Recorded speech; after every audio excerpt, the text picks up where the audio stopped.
Hello,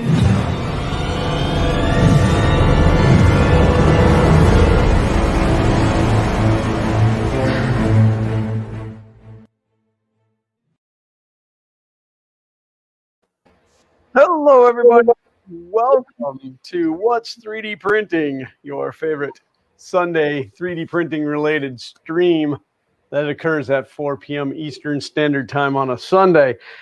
I am Glenn from Fun King 3D, and with me, of course, is my brother from another mother, James from Print and Play. Yeah, that's me. That's me, Mario. Doesn't seem like a week since the last stream. How time flies when you're having fun. That stream was rough. It was. That stream was real rough. I was so exhausted after that. You know, when you get up to being my age. So, how is everybody's half week? Being that we did see you guys all, we've seen you guys all a half a week ago. Here I made some progress. You notice there is no more rep box on my bench. Did you finish it? You put it down, it just falls apart like the sides fall out. No, let me tell you a great story though. All right, so first of all, if you print the wrong handle, if you print the 2.14 version of the handle, it you can't put the nuts in it because it's made for their riv nuts. So that was what was holding that up, and I figured that out by putting it into the slicer and looking at it. But again, this is a 2.0 box.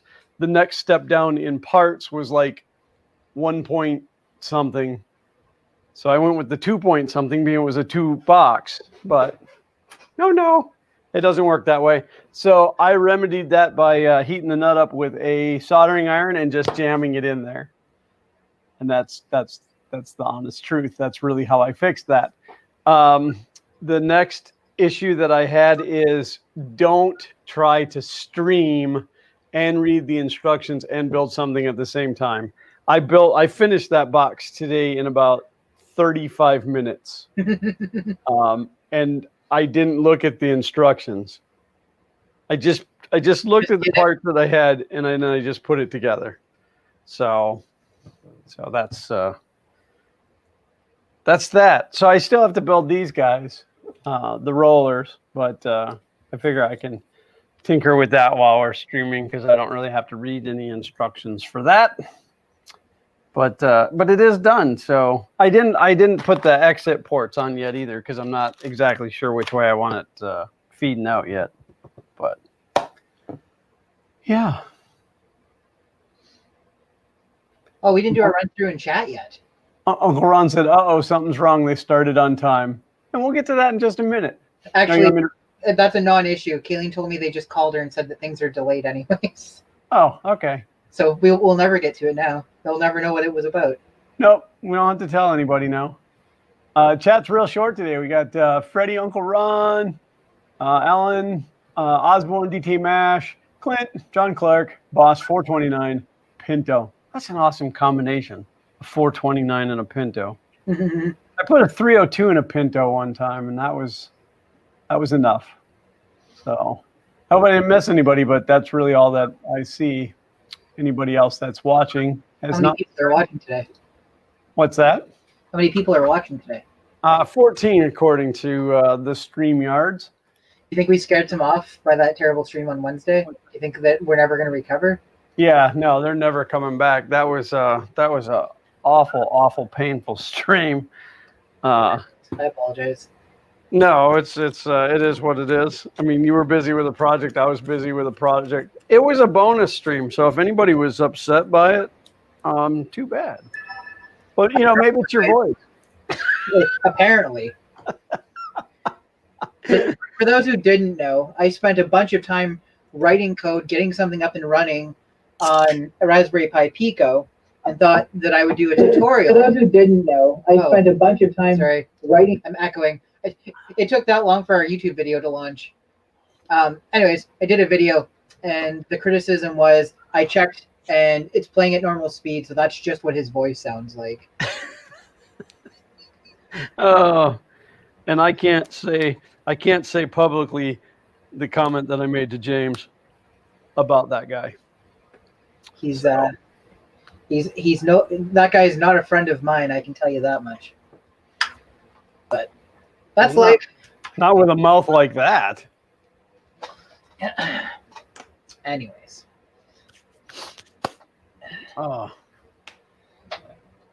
I apologize. I don't have the right camera set up, so we decided to go live on time, and then I would just try and fix the issues after the fact. So.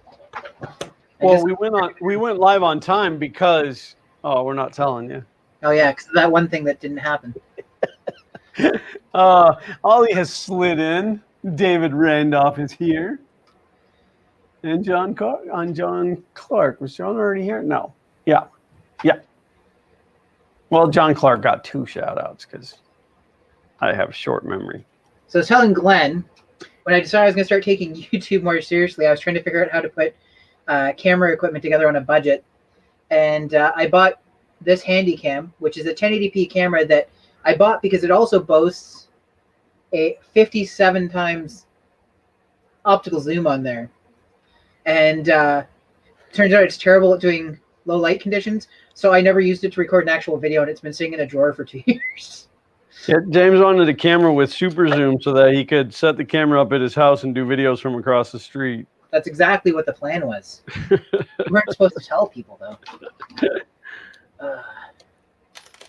Oh, I do have something to show off today, though. Oh, same old Shane has slid in here. That guy.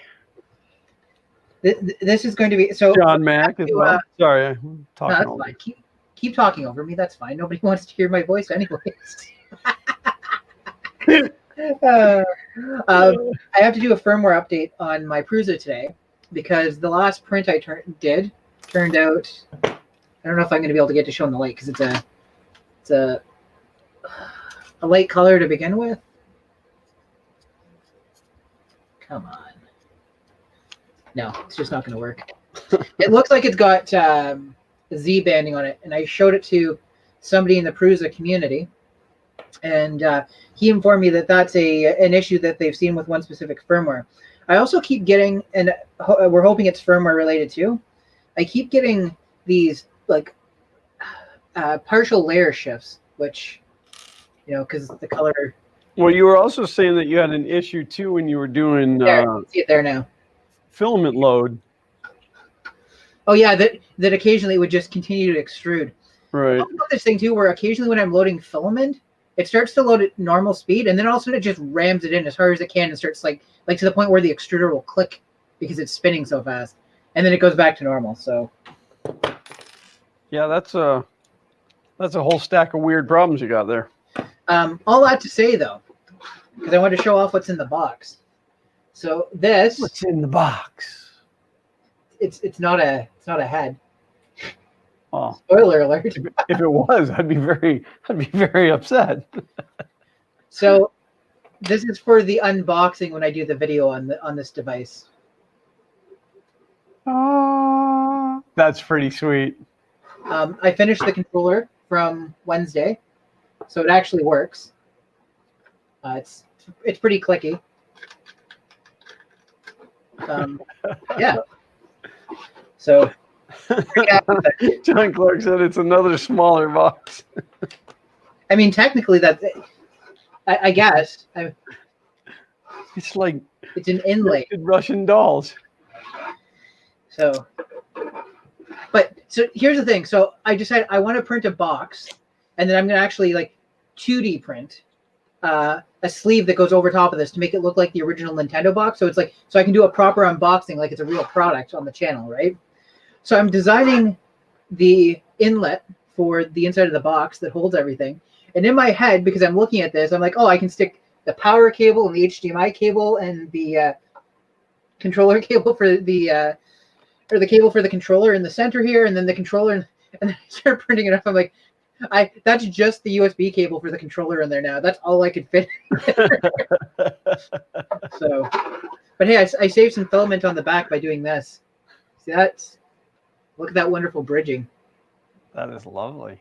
The Prusa slicer bridged it from here to here instead of from here to here. Nested. Oh, I like that. That's funny. That's clever. I don't care. Yeah, that Matt guy, he's a pretty funny guy.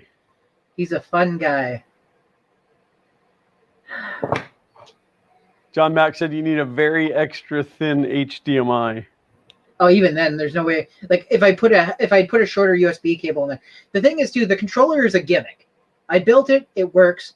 I beat Super Mario Brothers 1 playing on it, but it's a gimmick. You would definitely want to. It's got Bluetooth and stuff built in the system, so you would definitely want to connect an external controller and not use that controller for your regular gameplay. But anyways. Matt said, I don't bring much else to the table. Oh. Well, I didn't do anything really fun in Project E this week. I spent most of yesterday still taking down Christmas lights. And then I spent the rest of yesterday recovering from the first half of the day where I was taking down Christmas lights. So our big tree took roughly 4 hours to take it down. By the end of that, I was pretty much done for the day. So, but I did spend a little time up here today working on the remainder of the rep box and cleaning some stuff up. And now you have a rep box that you could use, but probably won't. Probably won't. Yeah. I'm gonna be honest. Like, I do want to get a multicolor solution. That is why I bought the rep box, because it's something I want to get into. And it was easier for me to pick it up at. I think I bought it at Earth than it was to try and like get it shipped to Canada and stuff like that. Especially he didn't have Canadian distribution at that point. But I bought it specifically because I was going to get into multicolor, and then I haven't actually done that. I was supposed to go during the summer to Toronto. I got invited out by one of the guys from Palette to check out their shop, and I was going to pick up a palette while I was there. And then I don't know if you heard about this thing, but there's this thing called Corona. And it cancels pretty much everything. That's racist. Corona is Mexican.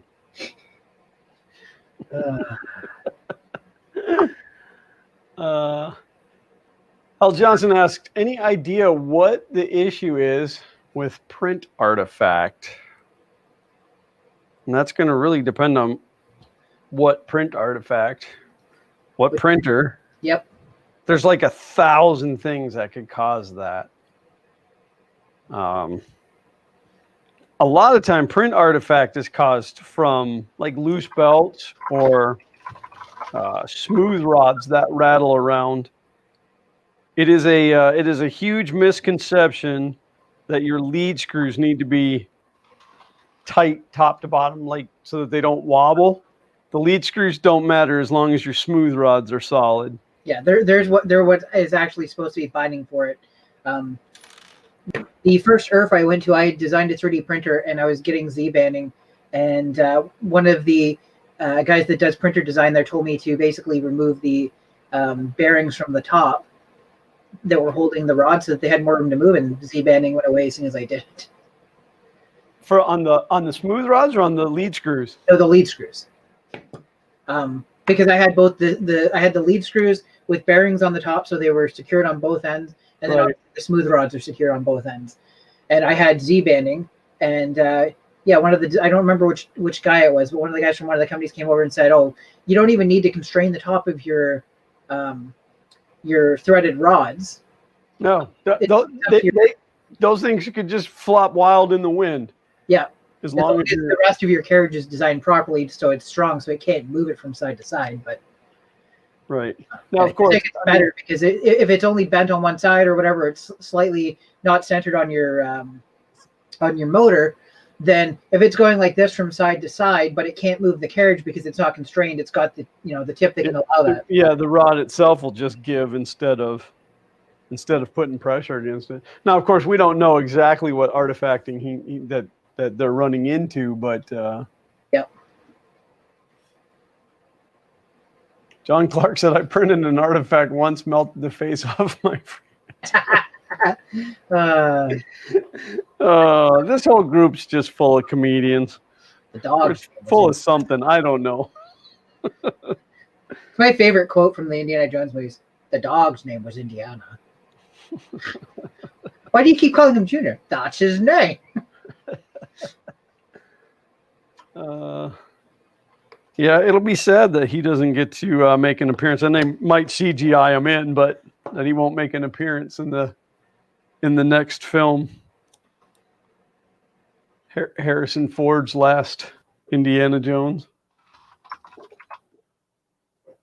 That's what he said about the last one, didn't he? Yeah. David Randolph said lead screws are like me. They need to just flop around in the fresh air. You mentioned some issues on the print, and it may be software. Okay, so this question is directly related to your Prusa. Oh, yeah. So I have what looks like Z banding, and I've got some sort of artifacting as well in the print. And I spoke to somebody in the Prusa community, and they said, "Oh, it's because I'm running an older version of the firmware."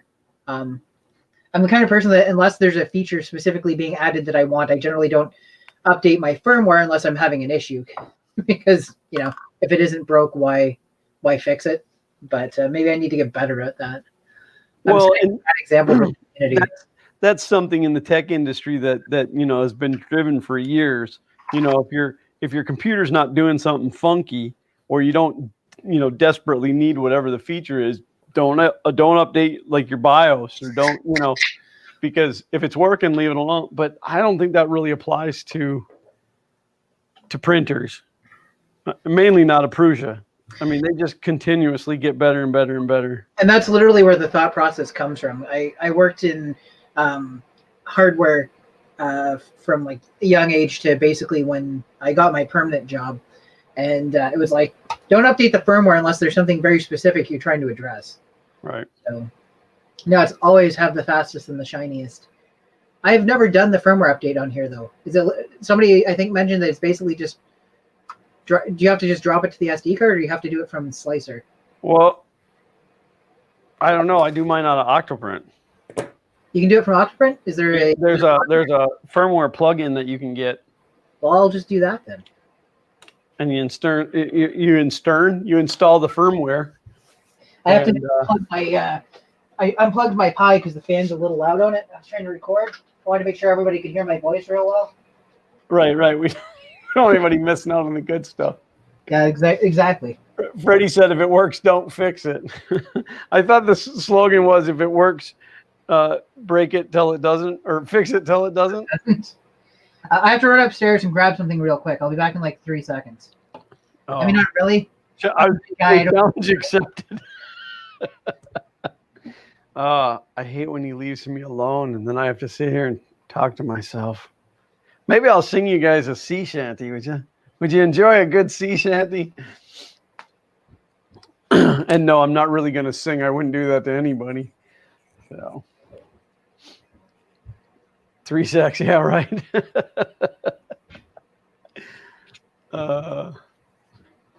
In Stern. Well, I think I was trying to say firmware and install at the same time. In Sternware. Just talk to the voices. No, you don't want to know what those voices have to say. I'll just sit here quietly building my rep box rollers. They're all like greasy. I'm just glad that thing is finally together. And then I thought I was going to have to reach out to Pooch because I thought my kit was missing the pieces for the seals on the side. And I dug around, and they seem to have mysteriously fallen off of my workbench and onto the floor. And I say mysteriously because the cats got in up here the other night because some certain teenager didn't close the door. And so I found different 3D printed items on the floor that weren't there beforehand. And Shane said, I want to see whose voices are better, yours or mine. Well, mine is pretty much just me nagging myself. So saying things like, you really should do something productive today. And then the other one's like, just sit around. You're tired. Productivity is overrated. Productivity's overrated. Well, I got up today with the full intentions of going out and finishing up, cleaning up the yard and stuff. And then I just decided that my body hurt too much from yesterday. So I'm about to have a real funny story in a minute. You're probably going to like it. Excellent. Did you fall down the stairs? Yes, this is my my ghost. Because falling down the stairs is pretty funny. I usually fall up the stairs, but... This is the ghost of James saying, like, comment, and subscribe. So I'm just hooking up. I bought an HDMI switcher so I can hook it up to the capture card instead of having to plug and unplug stuff all the time. So okay. That's it. That's my story. There's no punchline? There is no punchline. Well, that's not a funny story then. That's not the funny story. That's just a story. Oh. I need to be in front of the camera so I can show off what I'm talking about before I tell said funny story. That's all. Okay. Just so you know where I'm coming from. Well, probably. That's Philadelphia, born and raised. Probably over there. The other day. Oh, I didn't mean to smash that. Whoops. Whoopsie pupsie. I didn't mean to break that.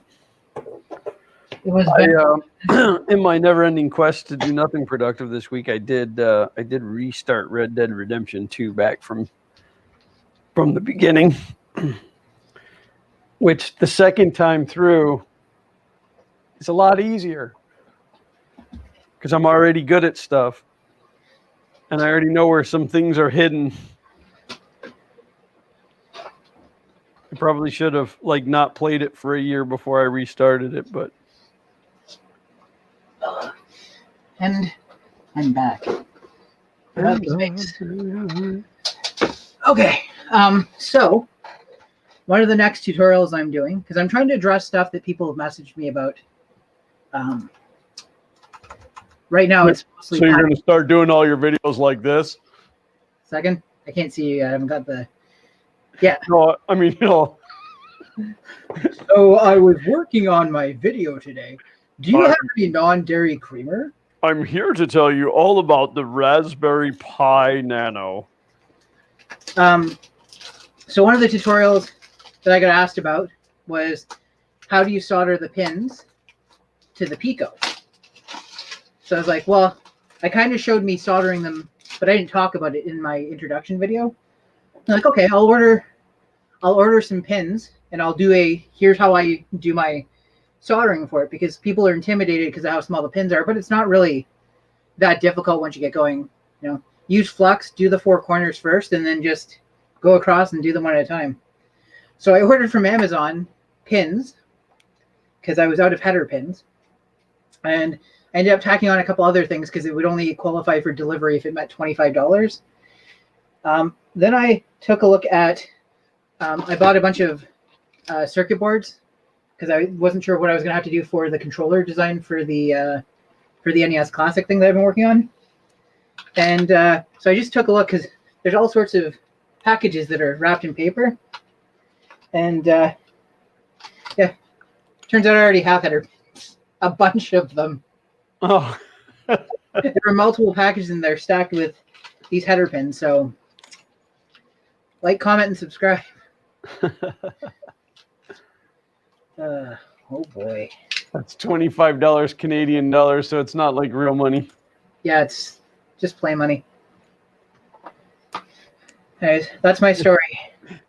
Dave asks, everyone ready for the snow tonight and tomorrow up here on the East Coast? I know I am. Whew. You know you're on the East Coast? I know I'm ready for that snow. It's no problem. The only thing I ever have to worry about is it going to hit a freezing temperature for long enough that I need to plug my diesel truck in? Okay, firmware. So Octoprint should hopefully be back up and running. So let's do Here, I can do. Shane, if we ever got 2 feet of snow in this state, everything would literally stop. No one would know what to do. So here's what I'm gonna do. I'm gonna shrink myself. Apparently, I shrunk the wrong window. I've seen a movie like that once. Honey, I shrunk Rick Moranis. Put myself down here, and then let's go ahead and jump into Octoprint. See, if I do like this broadcast so you can see my screen, you can just tell me what to do and I don't have to learn anything. Yeah, except I can't see your screen because it's little inside of a little window and it's really far away. All right, so let me pull mine up and see if I can find the name of that. It's been a while since I installed a plugin, but let's go settings. Let's go down to Plugin manager. Okay, I'm gonna unzoom in. This is oh, that made it worse. I also need to get rid of this light for now because it's in the way. Sooner or later, I will have my studio set up exactly the way I want it, and I won't have to dink around with things all the time. All right, so the plugin is very cleverly named Firmware Updater.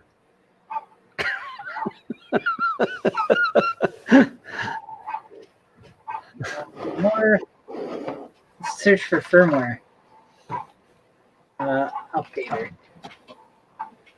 Install.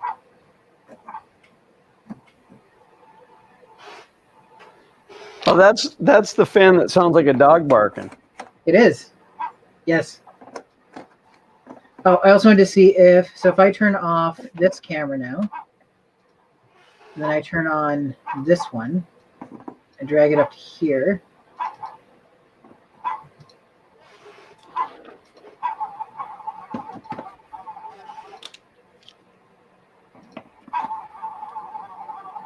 Oh, hold on. All right, so how many rolls of Fun King 3D Yellow PETG can I get in this thing now?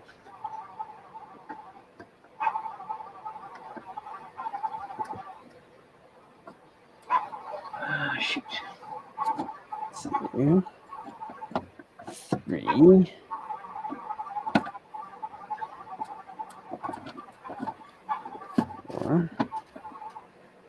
Huh. Octoprint requires serial 3.5, but you have, or your screen's all gray. Yeah. There we go.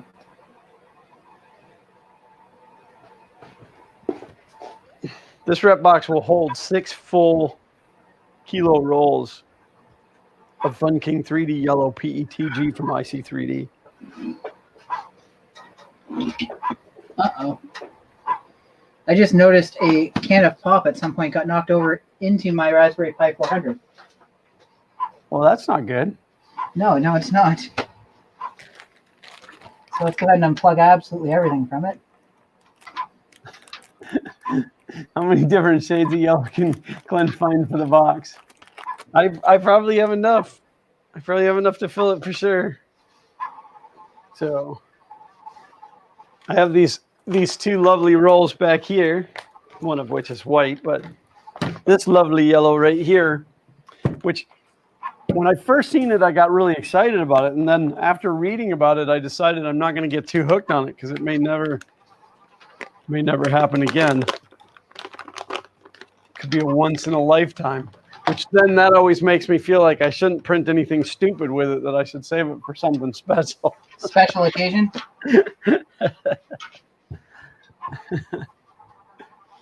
Uncle Ron said I only use one color yellow. I primarily only use one color yellow. I even got this nice rag here for cleaning my glasses.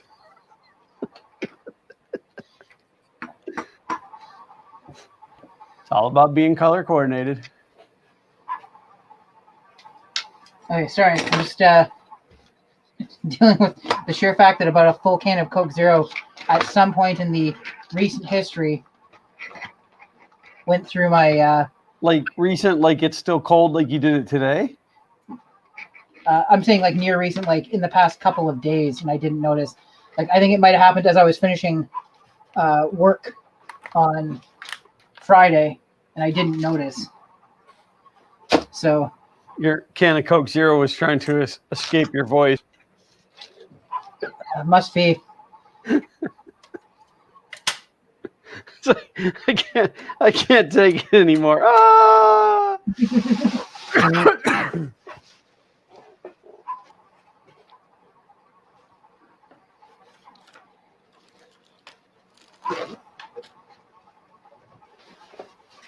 2 seconds here. Just about done. Probably. Good thing I don't have the camera on right now because I keep bumping it. It's just wobbling wildly in the wind. Wild in the wind. Wait, that's a song. Like a candle in the wind. No, that's not the one I was thinking of. The one I was thinking of is by, I want to say Rudy. Somebody can go look that up and enjoy it. Okay, camera. You don't like me and I don't like you.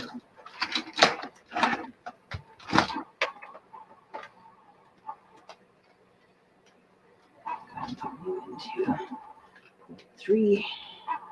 Yep. I'm not going to give you the title, but if you want a good, catchy, fun. I don't know what that was, but that was awful. That sucked. There, I took care of the other half of the subscribers we were trying to get rid of. Well, at least the ones that use headphones. I gotta figure out what just happened there now.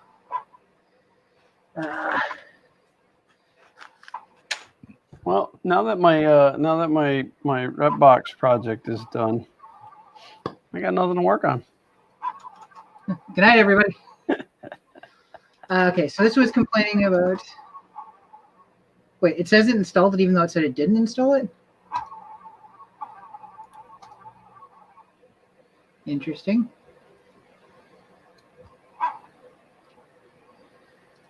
Okay, well,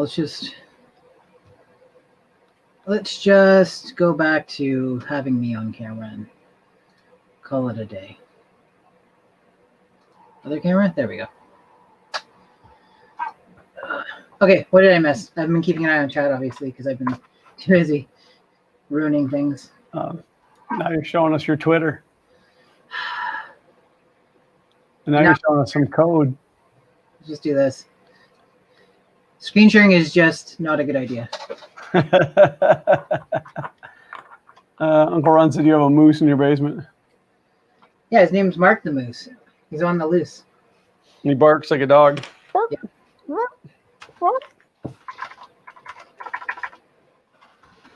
I'm sending you a message on the Twitters right now, Glenn. What's that? I'm sending you a message on the Twitter right now. I see that.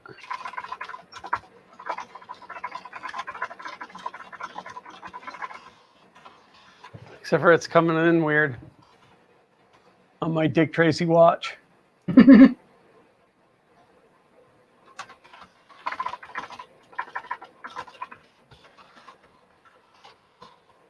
Yep. Perfect.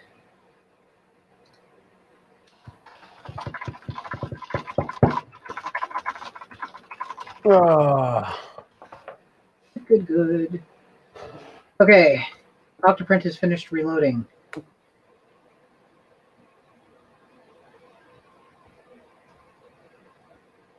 Let's go up here and do this.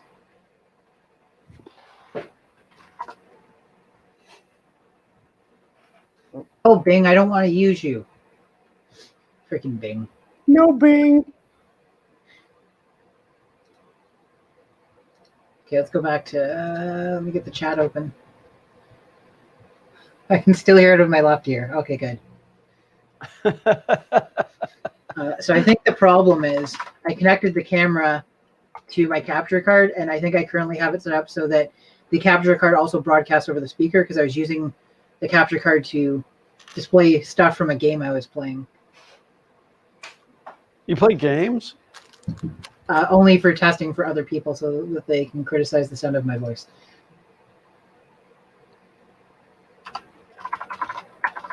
Yeah, so that game that I was trying to remember the name of is in fact called King's Quest. Oh, by hold on, Sierra. Sierra. Yeah, but They apparently also did Leisure Suit Larry. what's that? They also did Leisure Suit Larry. Oh yeah, but apparently they've released like a new King's Quest. But what's really funny is like I went back and I was like looking at the screen grabs and stuff off the original. It's so bad.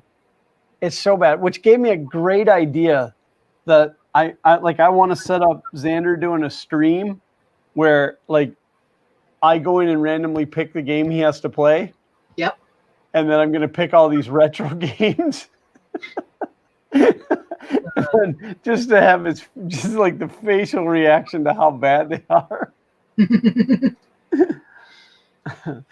Freddie said Bing stands for but it's not Google. I would agree with that. I've gotten to the point where I've stopped using Google. Are you DuckDuckGo? Yeah. DuckDuck. No. I still use Google on my Android devices just because it's quicker and more convenient and whatever. But it's really funny because Oh. I go like every morning I pull up Google and I go through the news feed that comes up on Google on my Android tablet, and it's just amazing to me the news stories that it feeds of stuff that I've talked about but never Googled it or whatever. I try this one more time. I apologize if it does it again, but I think I got it fixed. Yay, we got it fixed. Okay. We did it. It's going to do it again as soon as I sit down. Shane said, does this show now need to come with a health warning for possible loss of hearing? Well, I think it probably should have come with that in the beginning. Hey, yeah. So I'm going to film it from now on. Whoa. From the bridge of the Titanic. Okay. Power of Elvis repels you. So now, if I turn this off and turn this on, nothing happens.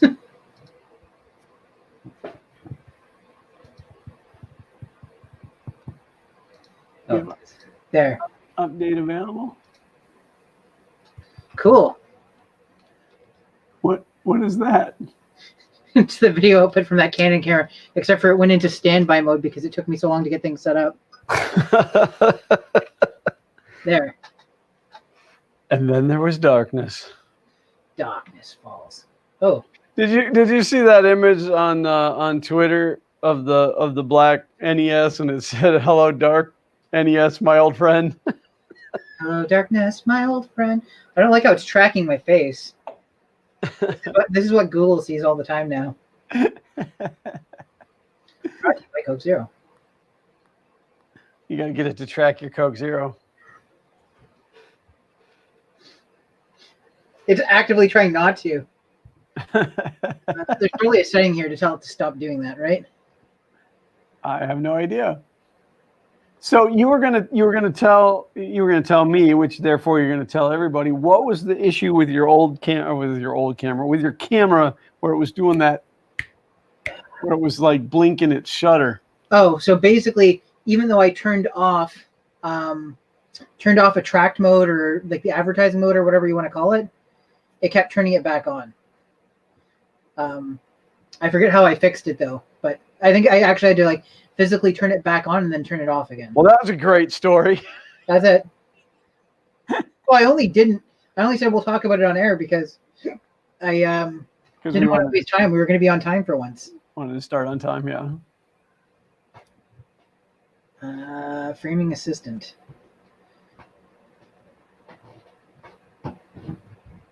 I don't really know what I'm looking for. Oh, face detection and tracking. Oh, okay. I guess I have to turn this to manual. And normal? I don't like this is what I need to turn off when it's disabled. You're not allowed to turn it off. It decides. On-screen markers are off. Oh, no, go up to where it says output. The second one, output on-screen displays. Turn that off. No, but we want that. Right? I'm thinking that's there you go. That's all the battery and... Oh, there we go. Okay, I see what you're saying. The only other thing I have to figure out is how to tell it not to go into advertising mode. Which I don't know. I did try out retro game on my son. He pulled out a board game, think it was Lodo, and said, "This is better. We don't waste any power." Yeah, I just I think about the technology that's going to come in the future. Yep. And I'm not going to tell you guys what it is. You're just going to have to wait till it gets here. And I think to myself, wow, like the coming technology is going to be so amazing. But it's like my lifespan has been perfect to me as far as the way technology was. Getting to kind of be on the ground floor of the internet and how junky video games used to be. But we thought they were so cool back then. I mean, I still prefer old school. Sometimes. It's fun. Okay, so I was playing some River Raid today. So I guess the real question is, which has better video after all this effort? This or this? Well, that's got better. That one's like kind of washed. That one's got better color. The one that's on right now has better color? Yeah, this one's got better color.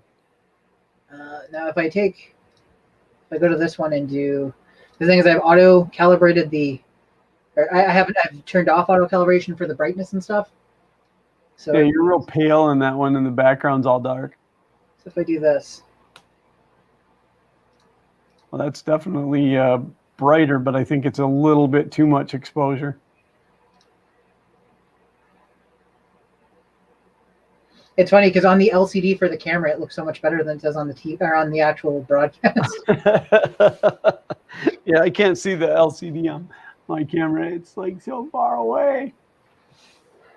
Anyways. So I don't know if this will be my forward-facing camera or I'm going to try and mount it on the ceiling. But I want to try and use it to get better quality video. The other issue I'm having, I don't know if it happens while we're live streaming, but when I record videos, the audio has a tick in it, and it's completely random. It's not like it's on a specific, it happens every so often or whatever. But I find it really detracts from the actual quality of my audio. Yeah, we would have to get somebody who watches it after the fact to let us know. Oh, there we go. Here, this is what we're gonna do. We're just gonna have the multi-James experience. Oh yeah, well, like. I'm gonna stop doing this now before we lose more subscribers. It won't be real fun until you can get each James to say something different. Why is my screen not showing up? I was checking out OBS Ninja. OBS.ninja. And it allows you can run it on your cell phone. Like you go to OBS.ninja in your browser and you add camera. It generates a URL. You put that URL into OBS on your streaming computer as a browser page, and your camera from your phone will work in your OBS. Oh, that's neat. It's pretty amazing. Now, I haven't played with a whole lot, but apparently it can do all kinds of stuff. So I got the icon for, I guess I got to move myself around here because you can't see what I see on. Why is everything so... Technology is hard. So I have the icon for it, but clicking it does nothing. But I think that might have something to do with the fact that it was complaining about the version of Pi Serial that was installed. When was the last time that you updated your? I think it was complaining that the version I would have is too new. Weird.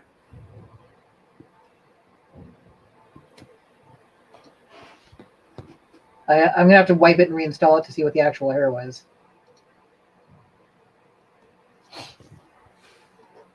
Yeah, no, that's I've been using that one for a while. It makes it a lot easier because before I would have to stretch a USB cable from my computer, like 15 feet over there, Yeah. to plug it in. But Octoprint and Octopi just does everything. Everything.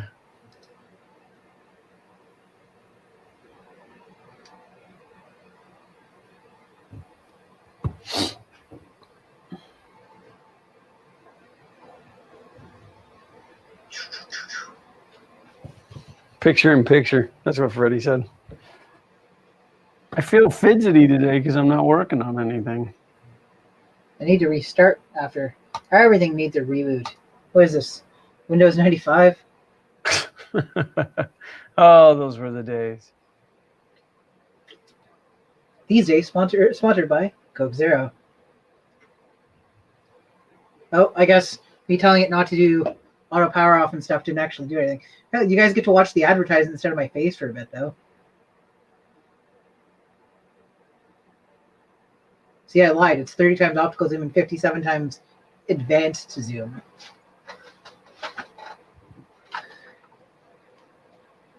So there is a stream going on right now.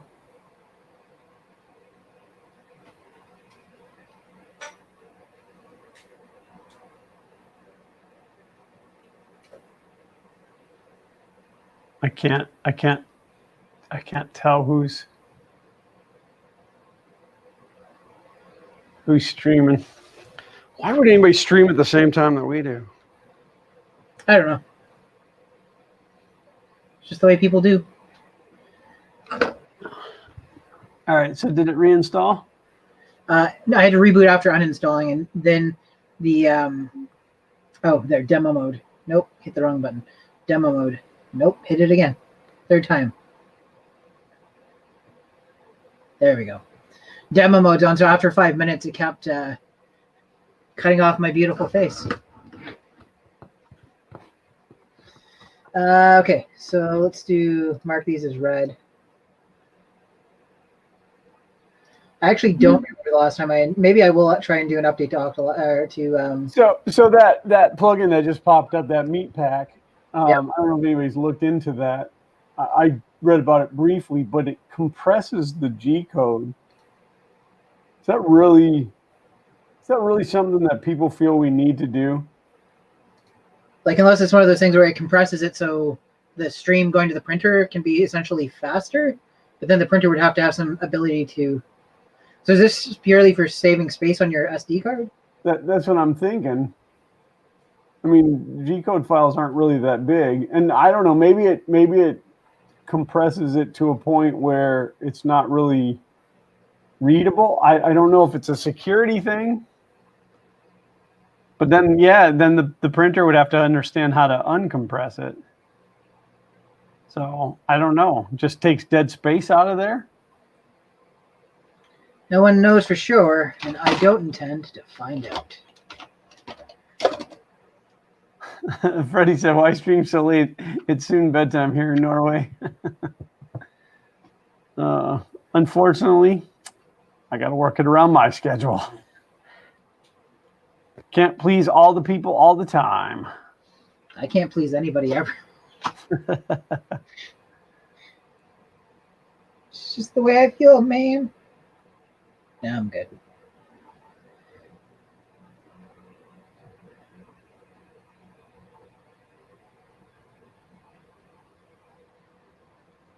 It looks like 9 people streaming like together in one stream. That's too many people. I barely handle the two of us, and sometimes that third person that joins in. Yeah. Except for apparently nobody wants to be a guest host. Every time we have one, someone's like, "You guys never let me guest stream." And it's like, no, all you have to do is send us a message, and we'll tell you. We'll probably know because we don't like you, but still. Open invitation, and yet nobody takes us up on it. I know Mitch has said a couple times that he'd like to come on, but he never sends me any contact, and then I always forget. Hey, Glenn, check it out. 30 times optical zoom. That's really scary. Should have zoomed it in on your eyeball. Oh, I can still do that. Back it off. Shane said I did, and I got abuse from that other guy.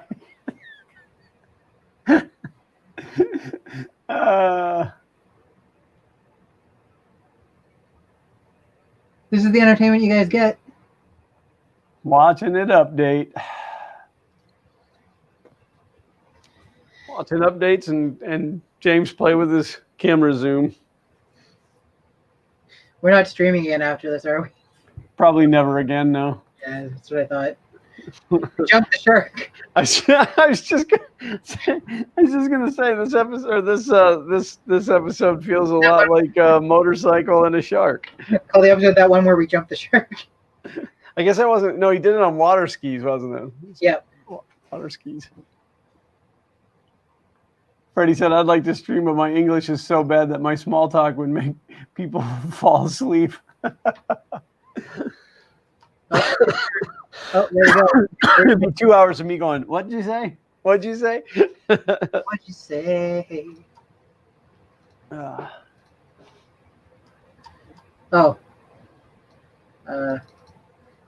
Make sure you tell everybody what your password is for your...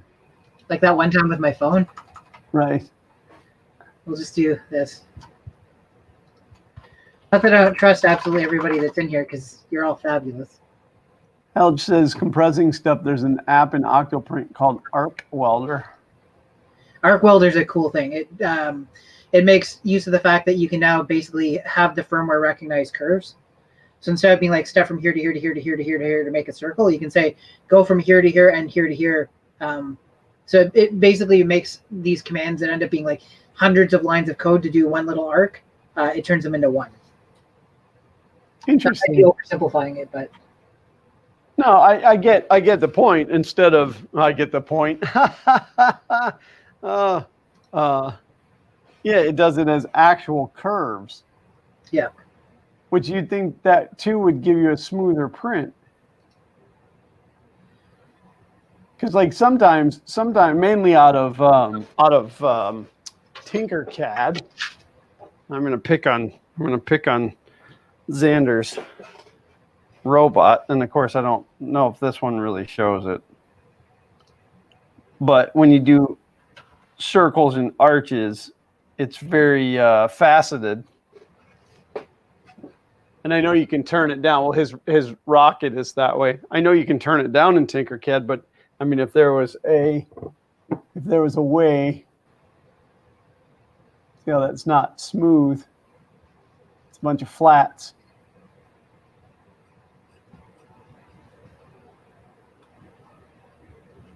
hey, it worked that time after updating stuff. What's that? After updating Octoprint, installing firmware updater worked. So now we would. You're just behind on all the updates. It's true. I'm gonna have to go look that up now.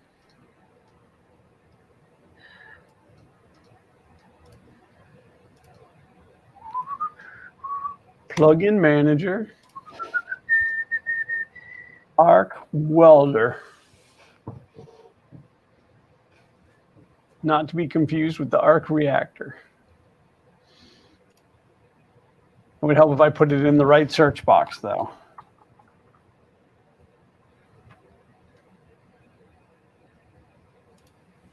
Details.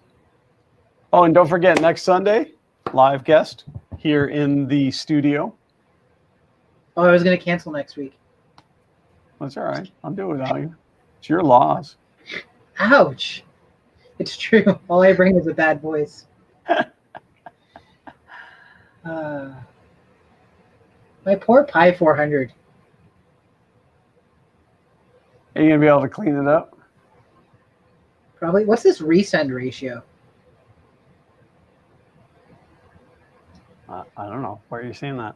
Oh, sorry. I just realized. I just saved a bunch of money on my car insurance by switching to Geico. Why does that keep happening?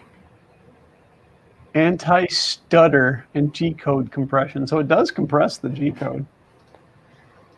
I don't know if it's so. I don't know if it's actual compression or that's the way they're choosing to. I'd have to look into it, I guess. I don't want to be talking out my butt on this one, but in camera and shrink. There we go. That's what I was trying to do. So yeah, see here, it's got send ratio, resend ratio on the printer state.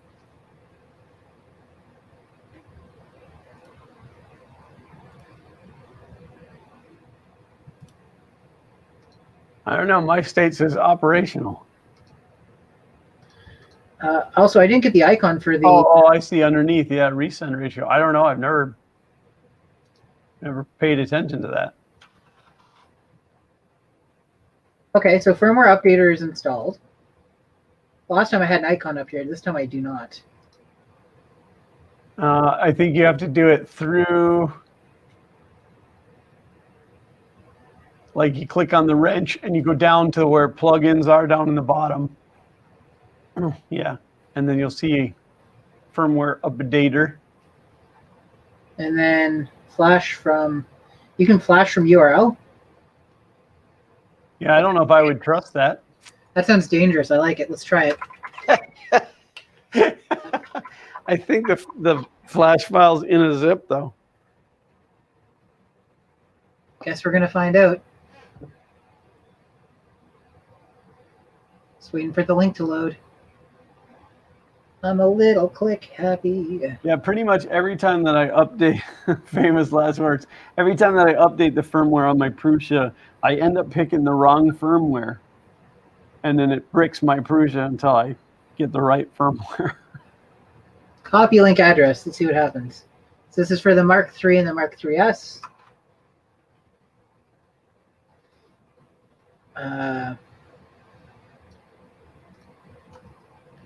That's not an actual, that's probably a redirect. You know what? I just decided I'm not going to do this. I'm going to go ahead and upload it from somewhere else. It beeps very loud. Yes, very much so. It gets very angry when you give it the wrong firmware.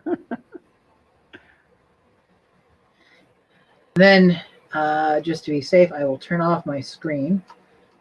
And then I will click Flash from File, Browse. I just want to make sure it wasn't going into a directory that contained... Shane said just download the hex file. I did. There we go. You didn't see it, but it's there. Okay, let's find out.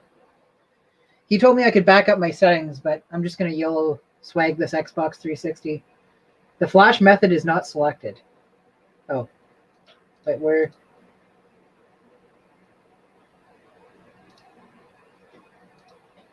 Oh, you have to click the wrench.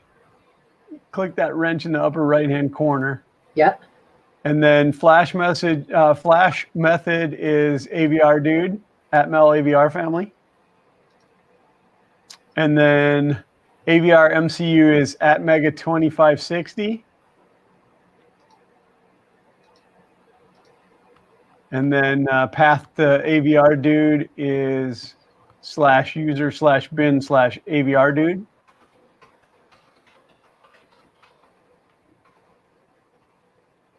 The full user USER?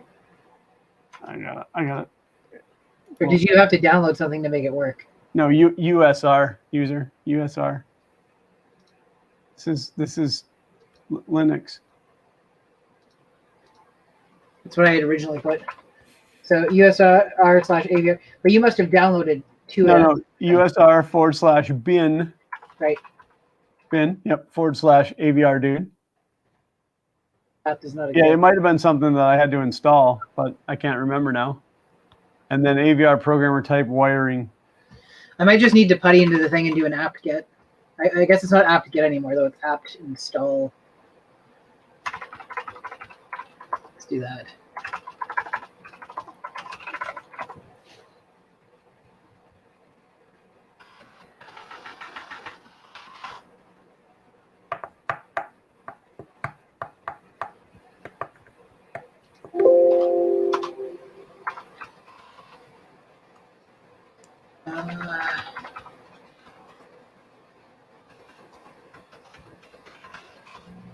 Yeah, I can't remember if there was.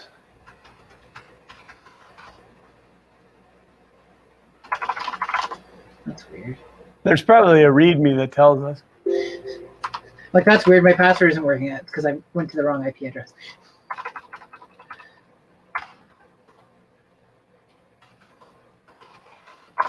And in fact, if I remember right, I followed somebody's tutorial. It was probably Chris Riley, but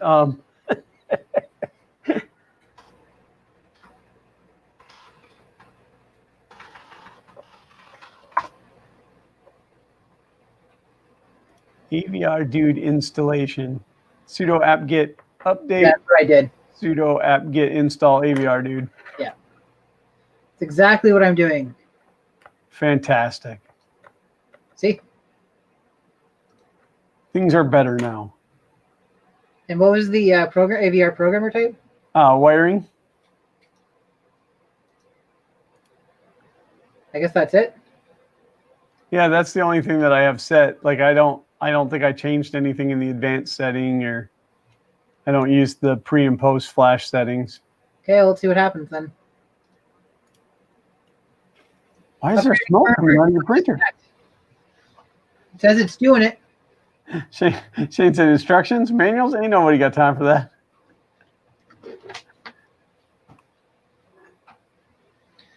That's the same old Shane. No, you just watch a YouTube video and then you know how to do everything. I usually just do things and screw it up repeatedly until I understand how to do it. That works too. I'm wondering if I should pull this apart to see how bad it is on the inside. There's still pop leaking out of it. Yeah, and then you may have to get some distilled water. I've got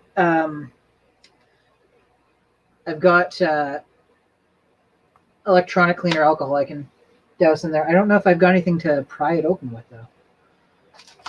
What do they call those? Sploo. What do they call those tools for pulling stuff open? Sledgehammer? That works too. Yeah, you just gotta watch that electronic cleaner with the plastic, so sometimes it'll eat the plastic. It is delicious looking plastic. Uncle Ron said, poof. Spudger. Yeah, it came back up after doing the firmware update. What's the word you're looking for? Spudger. Probably. So bonus points to 3D Homebrew. Builder's Mark throwing down $5 US for instruction manual fund because we know James needs them. Ouch. I mean, I'm not disagreeing. Just sometimes the reality hurts. I just don't like the way that sounds. I like people with my voice. Oh, I was going to go there. Thank you, Mark. Thank you for that. We're still trying to figure out what we're going to do with the money that's donated. We want to do something fun. I mean, like for everybody, not just us, but I mean, if it has to come down to everybody or if it has to come down to just us or nobody, then I don't know. I'd like to figure out a giveaway to do. Not like a subscribe for this giveaway, just, for the people who are like are regulars. The diehard fans. The people that put up with James's voice. tough but fair. Like, if you're gonna make fun of me for my voice and you think you're gonna get to me, you're absolutely correct. You ruined my day. We're almost in. Well, the funny part is it's like it's not the first time.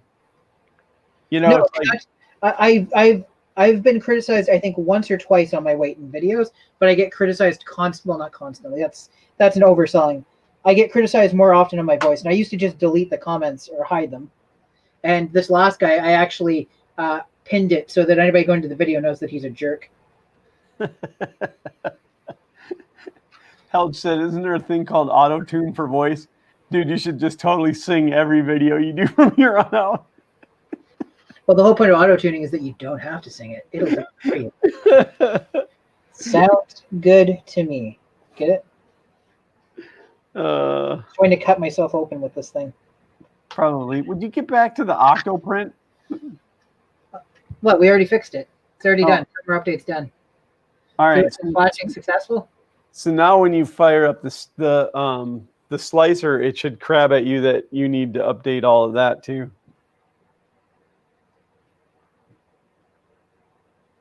When I what? When you open the Prusa slicer, Yep. it should gripe at you, telling you that you need to update that. How's it gonna know? Because of the firmware on the printer. Yeah, but it's going through Octoprint. Oh, that's a good point. Well, you're still going to want to update it. I guess maybe it's the other way. I guess if you update the slicer and don't update the printer firmware. I don't know. If there was only a guy around here that worked for Prusa that could tell us. We could probably get that same old guy that we used to talk to. OFX said, hey, trying to install Marlin on an ANET ET5 Pro.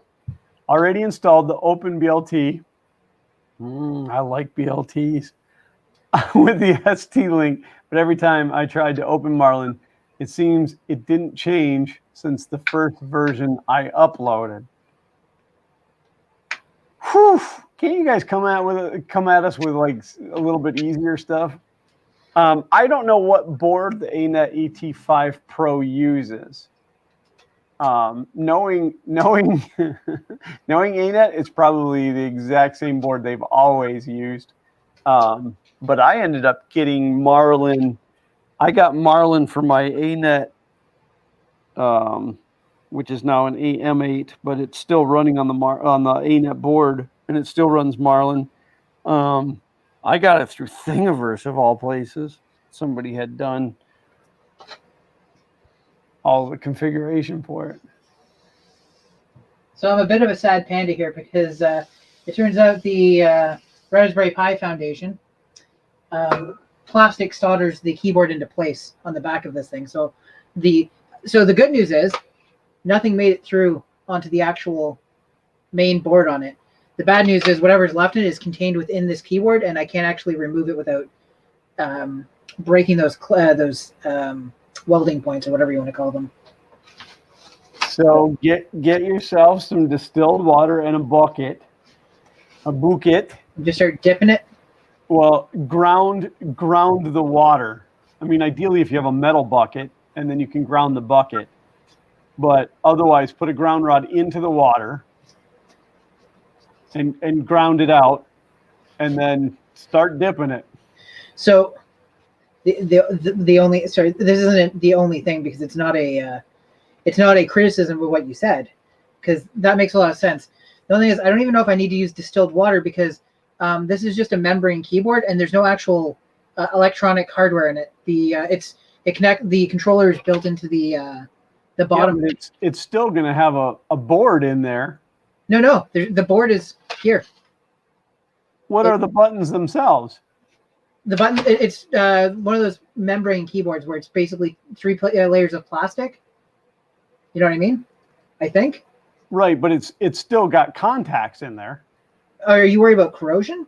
Well, generally what happens is when the water evaporates out, it leaves behind any minerals or garbage that was in the water. Oh, okay, I gotcha. I understand. So by using distilled water, there's nothing in it. Right.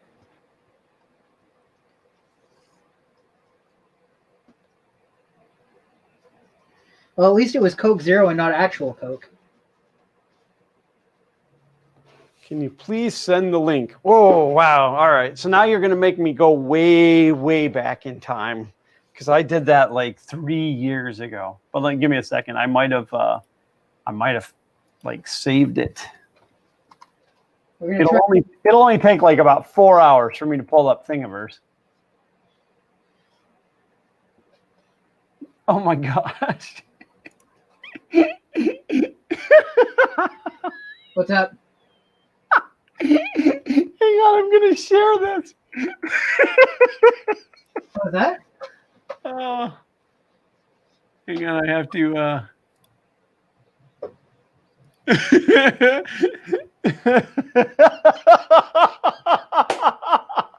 I can't see the screen right now, so you're going to have to.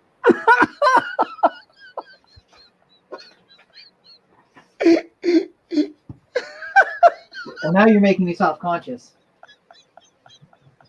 Oh, that's the greatest thing on Thingiverse ever.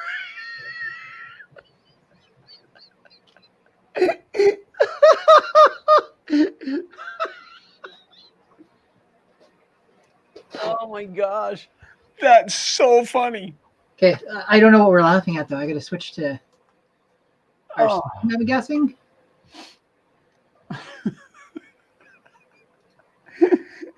I'll put the link in the chat. Oh. Nice. I mean, it's not even that it's a Baby Yoda toothpaste dispenser. It's Baby Yoda vomiting toothpaste. As he do. Now, it says that it's Elemex toothpaste. I wonder if the threading is this, same or close enough.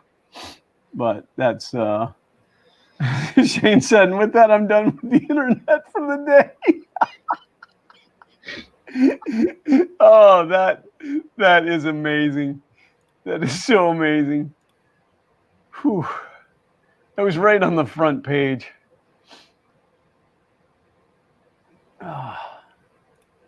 It's a hot topic. Oh my gosh, that's I'm so glad that I pulled that up. All right, let me look at my collections and things. Search. Annette. Apparently I don't have anything saved for Annette. By the way, it's not Annette. It's pronounced Annette. I was corrected by the guys from Annette, but I still call it Annette because that's what I've called it since I got mine. So I call it ANET because I'm Canadian. Would it be Annette A then, wouldn't it? ANET, eh? Shove off, you hoser.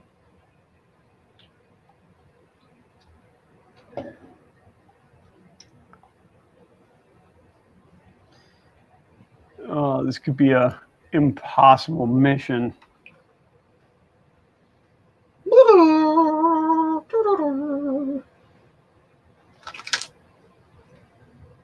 Oh, there it is.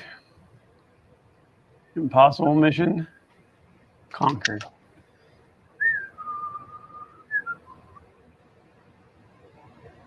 So that is the link to it's Annette AM8 Marlin 1.9, but that may be a good stepping point to get you to where you need to be.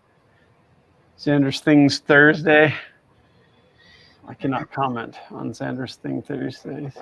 Can't comment on things that don't exist. I cannot comment. I don't own the rights to it any longer. The new owner has sworn me to secrecy.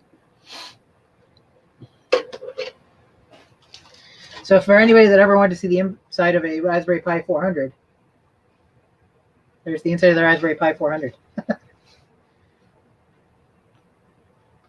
Oh, I got to make that Yoda thing.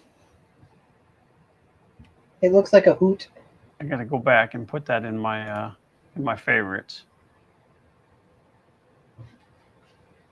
Collect.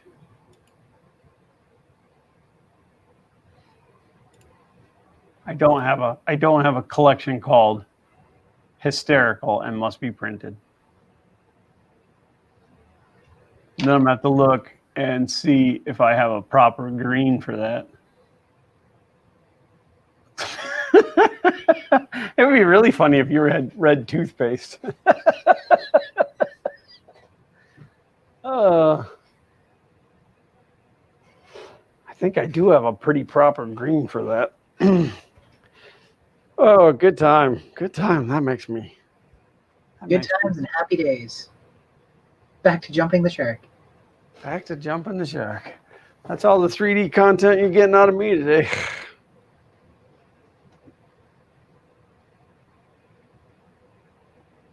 And I like to come and see what they put on the front page. Oh, there's a new whistle. Super loud, compact emergency whistle. Hey, Shane, I think we have a new contender for the kids at shows.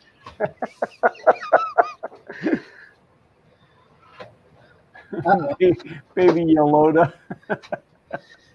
I clicked the print button and it's just sitting at starting.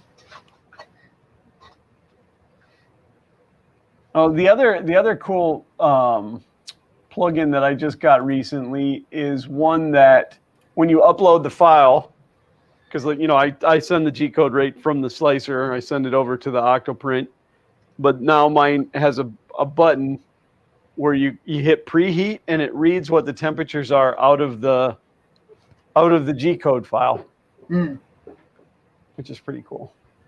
Ultrasonic, I don't know. I think it's a rape whistle. Can I say that on public?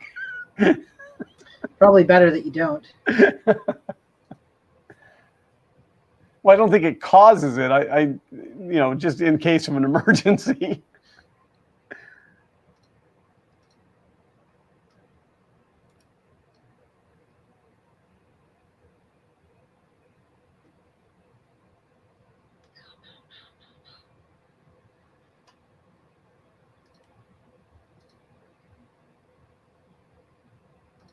Sorry, I've gotten into browsing.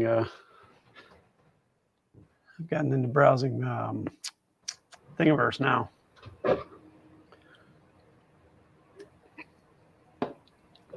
Is it still not printing? No, so I canceled the print and then I told it to home. I just want to see if that solves the issue. I mean, I don't expect to solve the issue. I want to see if I can still control the printer with it. Did you power cycle the printer? I have not power cycled the printer. It did that after the firmware update. Okay.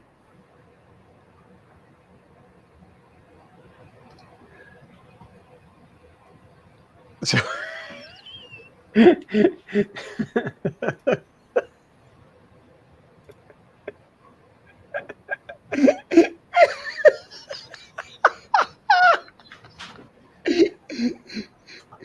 Zach, I'm gonna print you one of these for your toothpaste.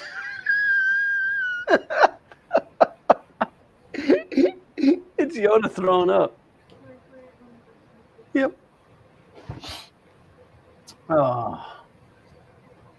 Look up the. I don't even know how to say that. Good thing I can just copy it and paste it. Because I'm assuming that's on Thingiverse as well. You could have just given me the thing number. Gosh. Wow, that's really weird. I'll post it in the chat.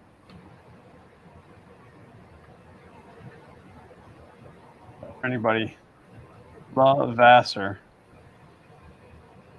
No, that can't be right. There's an extra. La Vassar. There's like an extra va in there. La Vassar whistle. That's really, really weird. And that prints all in one, like prints in place. No wraps, no supports. 0.1 resolution.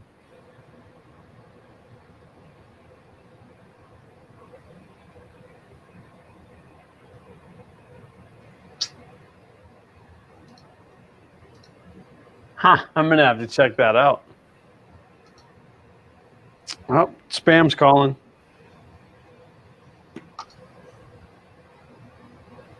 All right, I'll collect that too. You know, I could probably just go through my collection on Thingiverse and have a million things that I could print, but it's like just more crap to sit around. Then you need to give out whistles in a container that screws shut and pack it in glitter for the really annoying kids, or pack the whistle with glitter. So when they blow on it, it just like blows glitter everywhere.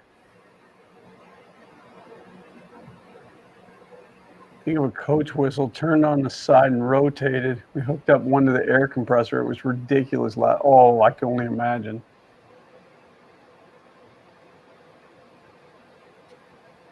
Yeah, I have a feeling though, once we kick back into shows with public, like people in real life, parents are going to be a little bit more touchy about kids putting stuff in their mouth. Because we only give them to the annoying children that touch everything or won't leave us alone. Did it work? Did it work? Let's see.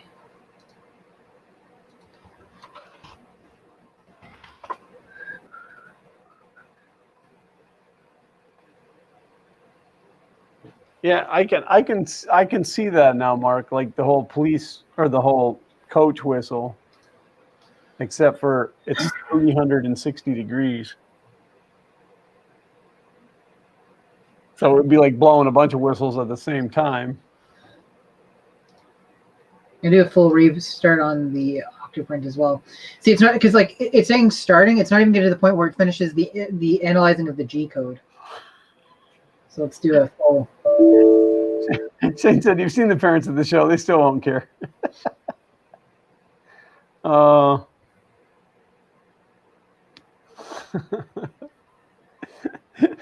said, "How come you gave me 5 whistles?" I was giving him Matt's kids. How I do it, Matt. I always like sneak them to his girls.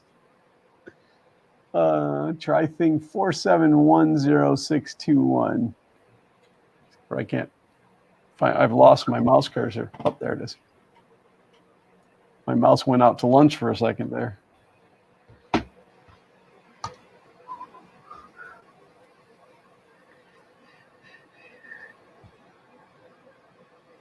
The Rick Roll QR puzzle.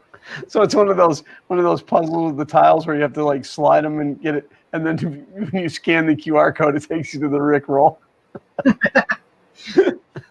All your effort for nothing. Okay, so I'm gonna try this time because I usually set the temperatures and stuff beforehand. I'm gonna just click the print button and see if it actually starts setting the temperatures and whatnot. Yeah, see, I always like to preheat first because then I take the wire brush to the nozzle and everything, make sure there's no stringies hanging from the nozzle. So that's why, and all of a sudden I thought, man, I wonder if somebody makes like a preheat button because, it's so hard to click like 3 times. And so, It's too much effort. Right. So I went out and looked and I found that plugin and I don't know, I like it. It puts it up like right underneath the print button where the pause and cancel are. It puts it right there.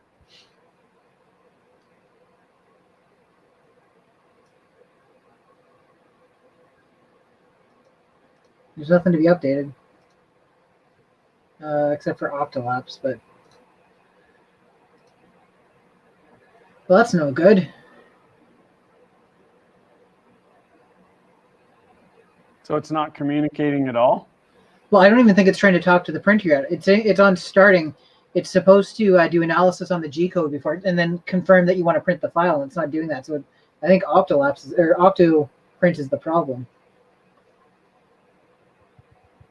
I'm gonna unplug everything completely. Freddie says it's time for him to go to bed. So thank you, Freddie, for being here. Much appreciated. Much obliged, indeed.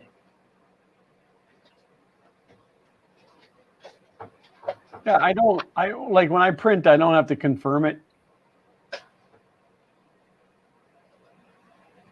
I preheat it, then I hit print, and off it goes. Is that something else that you have installed? No, it was something that came out one of the previous updates I've installed with Octoprint. It comes up and it does like a full analysis and says like accept and continue or something, and it gives you like how it's going to look on the first layer looks on the bed. Mine doesn't do that. I look to see what version I'm running. I thought I had the latest. Well, I thought I had the greatest. About Octoprint. 1.5.3? That is the one I'm running. Maybe they took it back out again. Or maybe it's something I turned off. Like.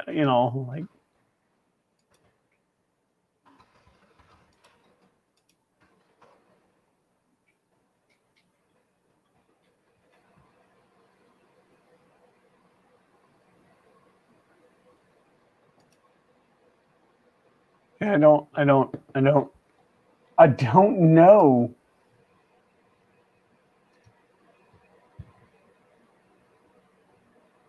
Pausing, canceling.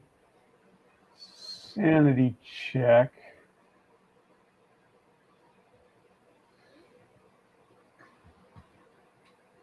No, I don't know.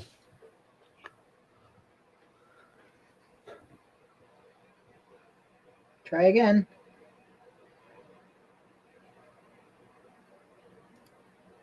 See, it started initializing and scanning G code. That popped up there for a second, then nothing happened. Maybe I've got a plugin installed that's causing issues. I'm trying to like I don't think I've installed much in the way of plugins, but well, I'm curious about that. So Octo print. G code. I don't know, what would you count it as? Like G code verification? I don't even know.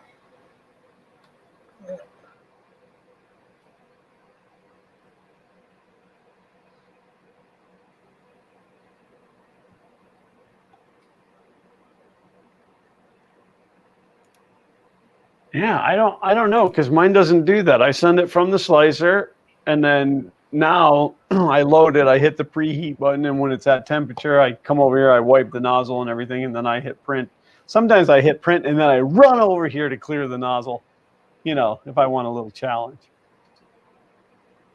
It's not really that far, but there's a lot of junk in between here and there, so I guess I could still like break a hip. Can't update while printing. If you were printing, I wouldn't need to update you.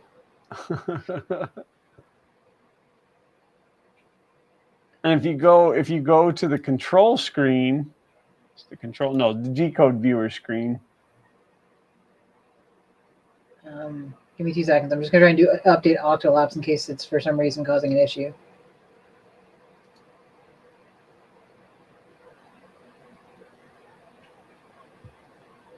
Yeah, mine just says analyzed, but it doesn't.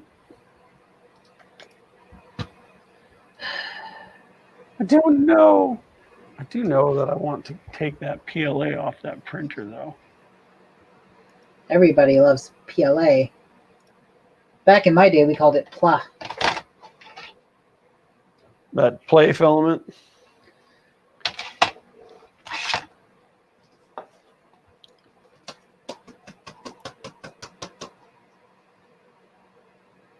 Heat that bad boy up so I can get that PLA off of there and get the PETG put back in. Is the keyboard on this thing actually like liquid proof? Is that something they did? That'd be fantastic. Well, I mean, if it's not open in between the keys, it's not like one rubber membrane across the whole top, right? Like it is individual keys.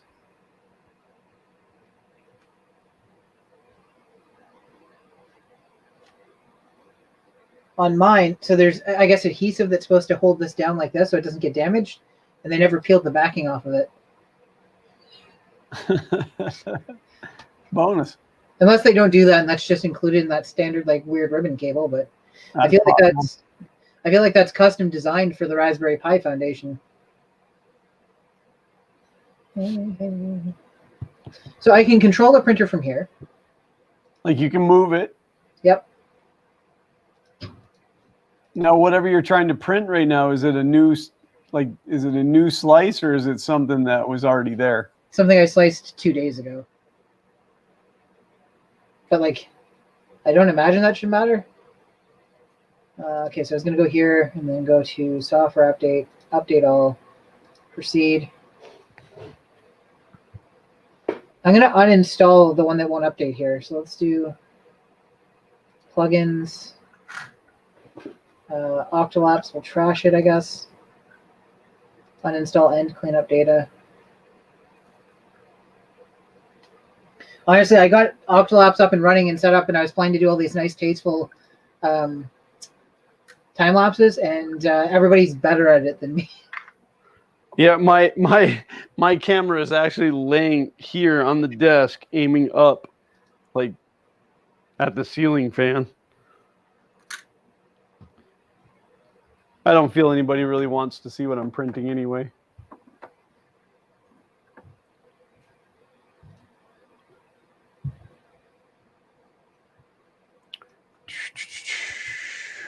Let's see, black or yellow? Black. I had to think about what I was printing. I'm almost out of black. I got to order some more. Sure wish that that printed solid place would start making PETG.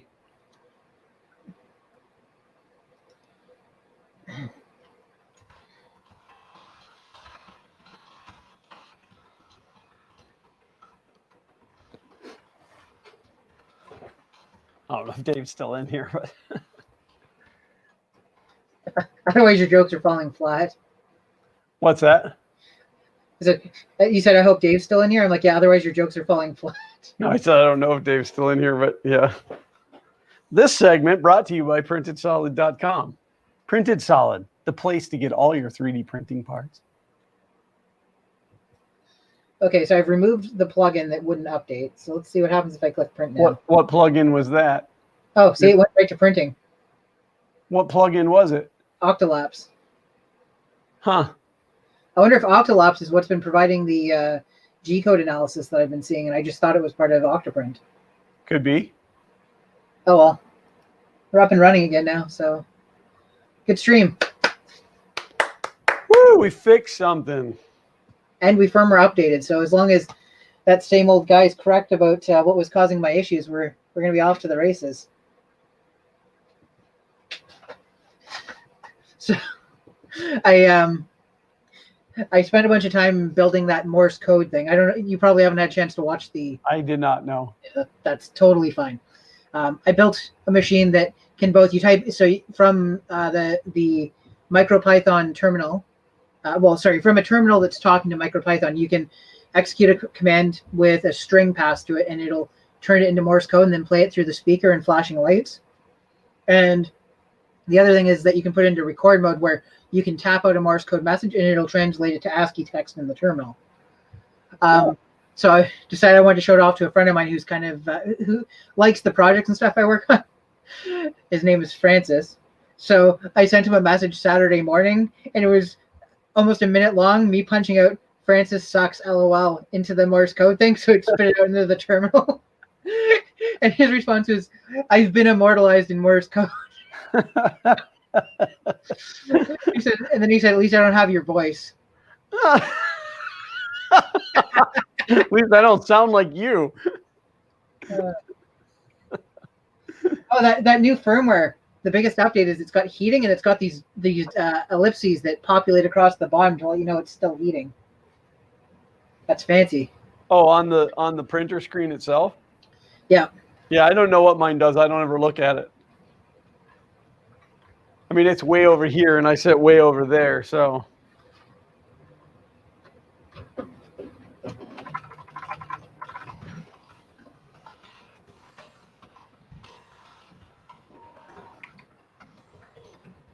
All right, PETG, purge all that PLA out of there.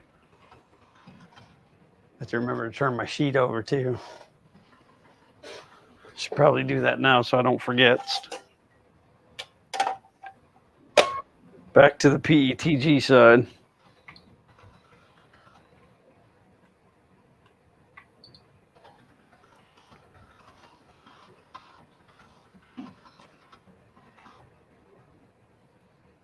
Well, that's hot.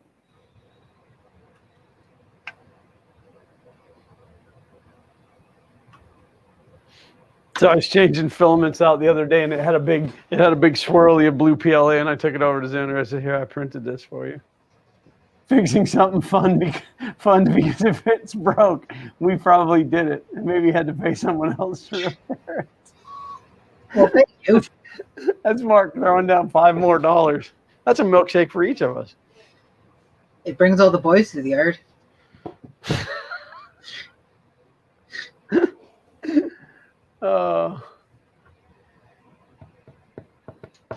think that's a different kind of milkshake.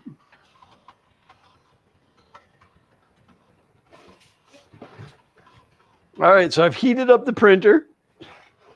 I've swapped filaments. Now I'm going to cool it down. So I print, and I don't have them up here. They're downstairs, but I printed the grates for my turtle tank. And I decided that I want to change the size of the grating. I think that it would be fine for now, but if I get small fish in the future, they could probably get through there. Now, again, the only reason I buy fish is to feed the turtle, but my goldfish right now are like this big. They're huge. I'll have to get a picture of them so everybody can see them. Picture didn't happen, obviously. Well, we buy them like 2 dozen at a time and throw them in there, and she'll eat a whole bunch of them in the beginning, and then she gets full and she stops eating them, and then before long they get bigger and bigger and bigger, and then we have fish. And then one day she'll just like bite one of them, and like she'll just take a couple big bites out of it, but she can't eat the whole thing. It's too big. So it's pretty gross, and then it's real stinky. But and I don't know if we have any aquarium aficionados in our midst, but I'm looking into what's known as a moving fluidized bed filtration.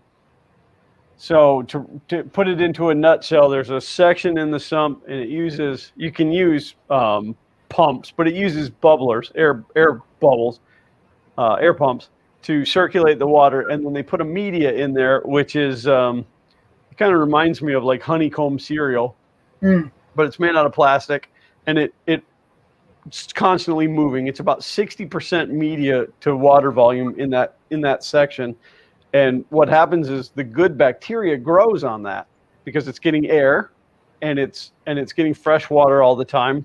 So, and then from it moving around and banging into itself, it's constantly like shaving off the old bacteria and letting new bacteria grow and stuff. So it's all self-regulating and self-cleaning and I don't know, the theory behind it sounds amazing.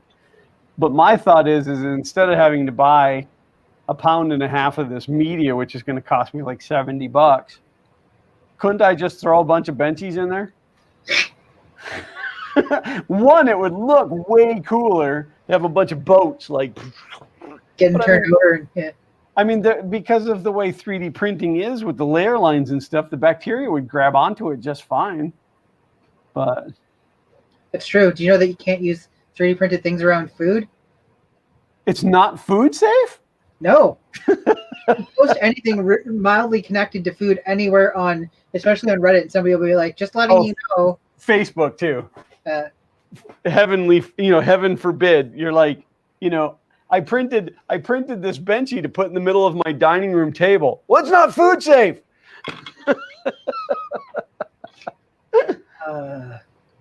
But I mean, no, I mean it's right. Bacteria can absolutely grow in the layer lines and stuff. But I appreciate the fact that people are telling this information to people that may not know it already.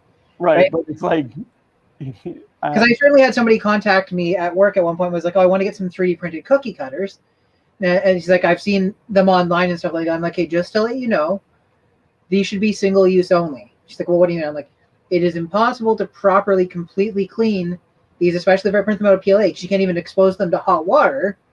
Right, they'll melt. Right. Well, I know people that are reusing them. I'm like, I'm not saying that you can't reuse them or that you're going to get sick or the plague or whatever.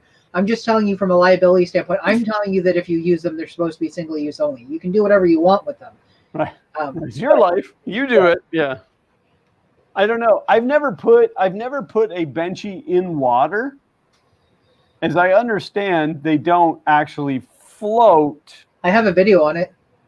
Do you? Why don't I show the video on the stream? This is one of the first videos I did where it was like, this is going to be low effort, but I think it's amusing. Oh, this will be fun. See. But I mean, the thing is I think PLA would break down in the water. So it would have to be a bunch of PETG or ABS benchies, and I'm not going through the process of printing them all. But I just thought it would be really funny to have a bunch of different color benchies like swirling around in there. Now we got to watch my ad so I can get the money out of it. Okay. Reinforced with continuous carbon.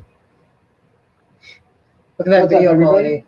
quality. One of the questions I get asked all the time when I show people the Benchy is, does it float? Well, it is a boat, so you think it would, and I thought we'd finally put that to the test.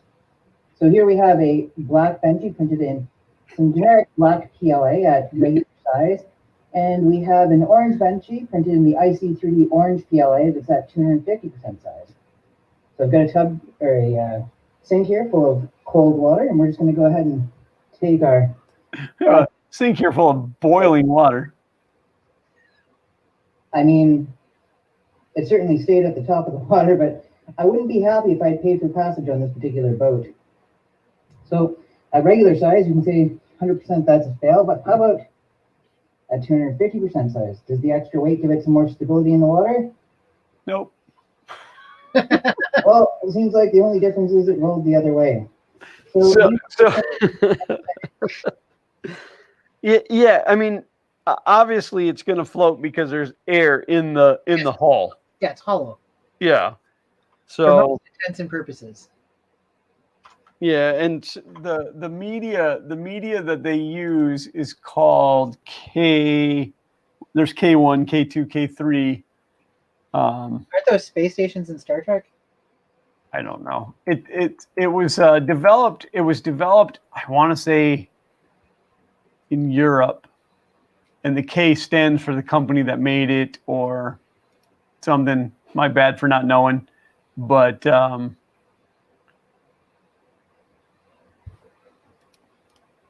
give me a second, and I will. That's not what I wanted to do. Open image in a new tab.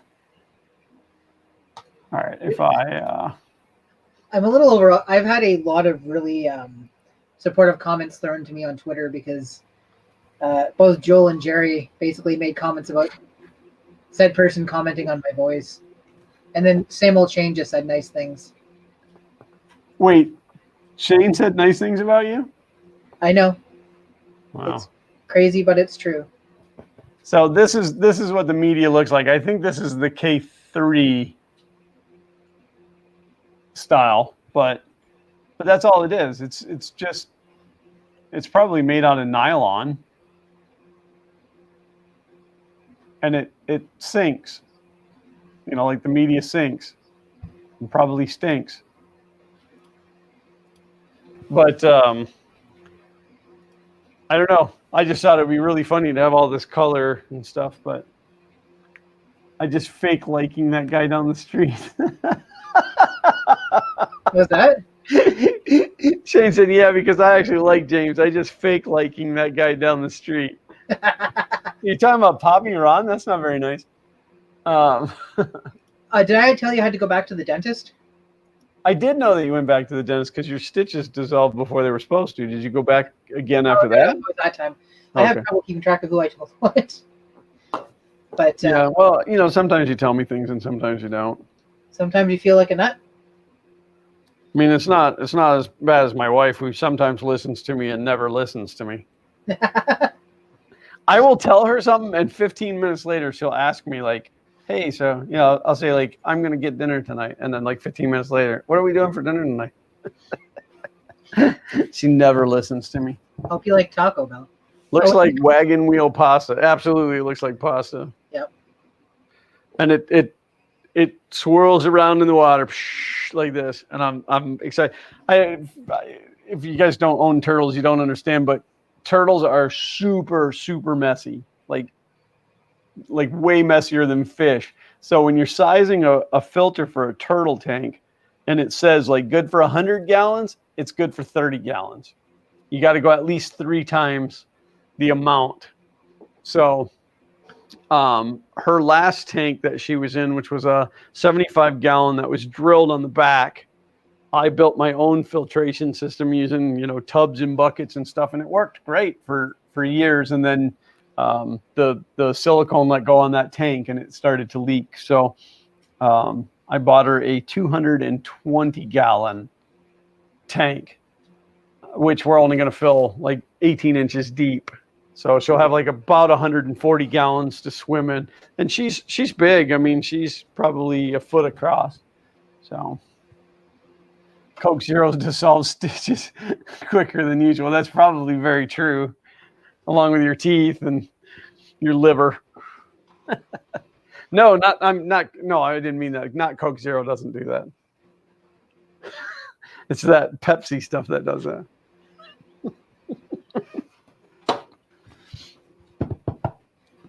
So is it printing? It is printing. So it's all better now. It's not playing though. It's just printing. It's not playing. Not playing, just printing. I put a filter on this by accident, or not by accident, thinking it was gonna make it look better, and I don't think it did. I'm gonna change to this filter though, and that's gonna make all vivid. Wow, James, you're very vivid. That doesn't look bad. Where's the one that makes me look skinny? Old movies. I'm just gonna putting on old movies, and then you look like Walter.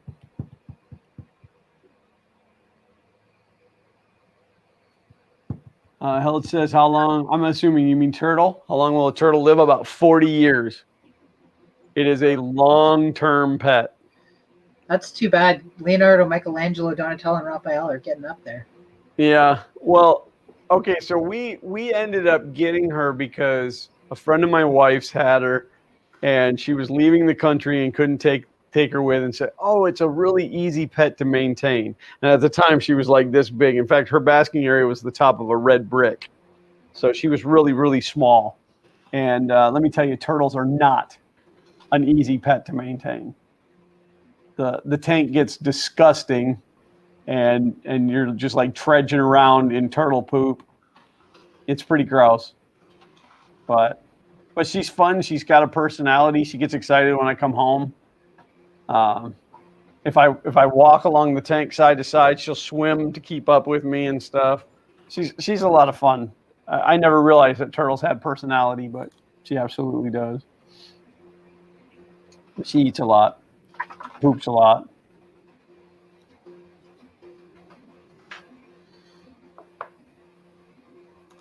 Look at it print.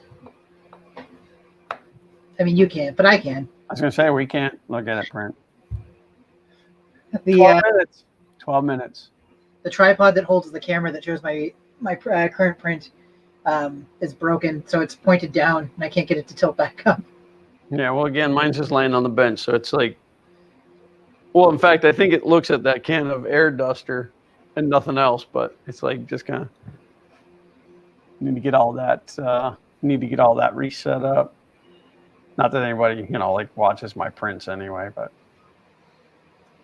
not like I really print anything. Sorry. My mom's having computer problems, and she's been messaging me because she can't get her photos off her. Like, I think the hard drive on her computer might be dying, and she's not being able to get all the photos off of it. Save and save often. Make incremental backups. So we currently have 27 people watching. Watching me look down at my phone. And 19 thumbs up. So if you guys haven't taken the chance to give James a thumbs up, please do so. No, Uncle Ron says I need to print out mini Fun King heads and put them in the filter. Well, I was just thinking, like, the Benchy has like inside parts, like where some of the algae or the bacteria can grow inside. Plus, I have a whole bunch of them, but again, PLA would break down in the water after a while. I might try that. Like, throw a Benchy in some water in a jar and put it away and see how long it lasts. Uncle Ron said pop the drive in a freezer overnight and try again. Well, the problem is we don't live anywhere near each other, and they don't know how to take apart a computer. Yeah, I've had mixed results with that. I've had one drive total that because that only most of the time it'll help if it's an issue with the controller on the board. Yeah, because the controller is overheating. Yeah. I've had a couple of drives where basically, this was going back years ago, where the controllers were fairly chunky. You could see them on the circuit board. I had a couple where I would basically stack a socket 7 cooler on top of that to keep it colder, and then you get an hour or two out of it to try and get as much data out of it as possible. Yeah, well, I mean, we've even like taken Ziploc bags and stuff, put the drive in a Ziploc bag, and then take a Ziploc bag of ice and lay it on top of it, because the freezer ends up putting moisture inside the drive. So that's kind of a one-time shot, but Coron said it helps with bearing issues too. Yeah, I could see that. Oh yeah, because it'll shrink metal. Yeah. It's as cold as ice. Well, I think the funnest part of today was the Yoda toothpaste vomit. You're gonna have to have it printed for next week and get a tube of toothpaste that'll fit it. Yeah, but I totally want to print it like full size where I can wear it. And then just throw up through the front of the mask. Yeah. Yeah, I didn't even read the comments or anything, because it specifies that particular brand of toothpaste. It looks like there's some type of an adapter. This is a version of the vomiting baby. Apparently there's more than one, because this is a version of the vomiting baby Yoda. Maybe the original model is just like the face or something. I don't know. How did I not know that this exists? Yeah, because somebody made it. That one that I linked is a adapter for that particular brand. This is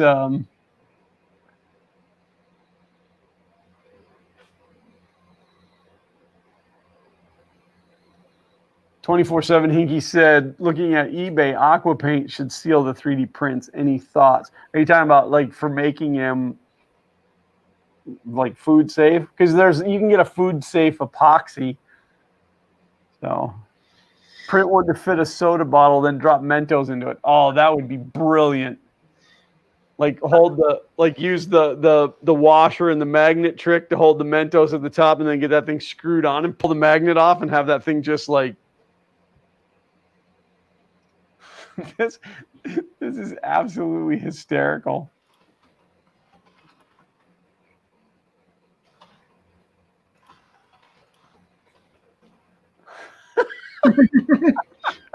That looks like when he ate too many of those macaroon cookies.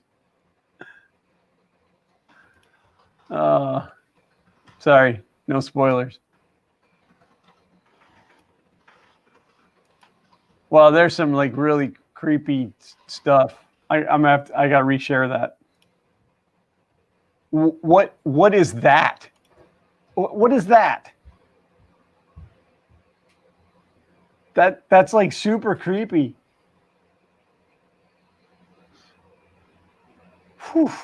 Wait, is that one of the hollow ones too? Because it looks like the toothpaste. Yeah, it's part of the same file, and then there's like bow ties and eyelashes that you can turn it into that. It's those eyes. There's something super creepy about those eyes.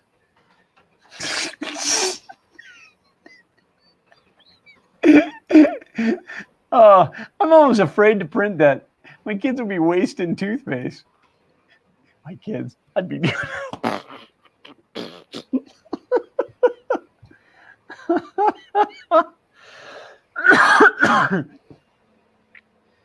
I need to come up with a better screen setup. My video, so I have a monitor hooked up that I was planning to use for video editing, since I'm trying to get into doing like 4K video for future proofing. I didn't really have space for it, so I guess I can actually kind of show this off. Whoa. There's monitor 1. There's monitor 2. There's monitor 3. Wait, go back to monitor 2. That guy's handsome. Hi, me. Oh, and monitor 4. Whoa. Whoa. You can't pay for special effects this good. Well, I mean, you are James Cameron. His name is James Cameron. There's a James Cameron song from South Park. No budget too steep, no sea too no budget too steep, no sea no deep. No, can't get through it. No budget too steep, no sea too deep. Who's that? Can it be James Cameron? All right, I have to save this one now because this is the one that I have to print. It's got to fit on American brand toothpaste. Paul Cumber sliding in right at the last moment. How are you, Paul? Just think, had everything gone according to plan, we wouldn't be here right now. It's true.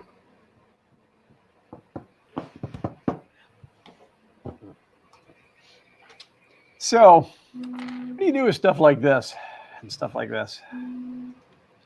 Stuff like this that you don't need. I didn't print this one. It came with my rep box. I printed this one at the wrong layer height, so I don't need it. This was an extra. I end up just chucking all of this stuff. Otherwise, it just lays around for a long time. Especially after the Wednesday stream, you guys are lucky to be allowed back. What was wrong with the Wednesday stream? It was great. All sorts of stuff. I don't even remember. Was Shane here for that? Oh, I don't remember. Did we actually stream? Maybe. I totally threw that over the top of the garbage can and onto the floor on the other side. Paul Cumber is sending the snow my way. That's awesome. It probably won't make it to here, but Thanks anyways. I'll take a little bit of it. Oh, the weather outside is frightful.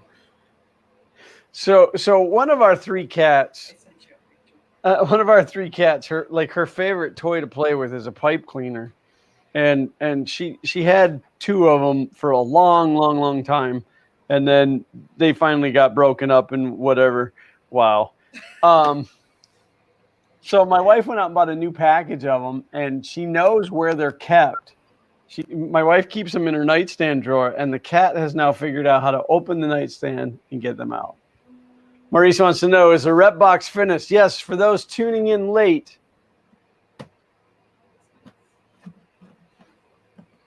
Yeah, it's amazing what you can build when you don't build it on live stream. So there is one custom Fun King 3D rep box.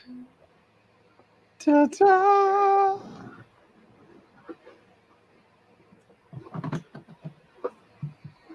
With SEAL kit. With SEAL Team 6. And this was the result of the, well, Sarah, I can show this off again because I only showed it at the beginning. Right, yeah, the late tuner inners. This is the mini Nintendo that I've been working on in a retail box. Well, I mean, not actual retail box.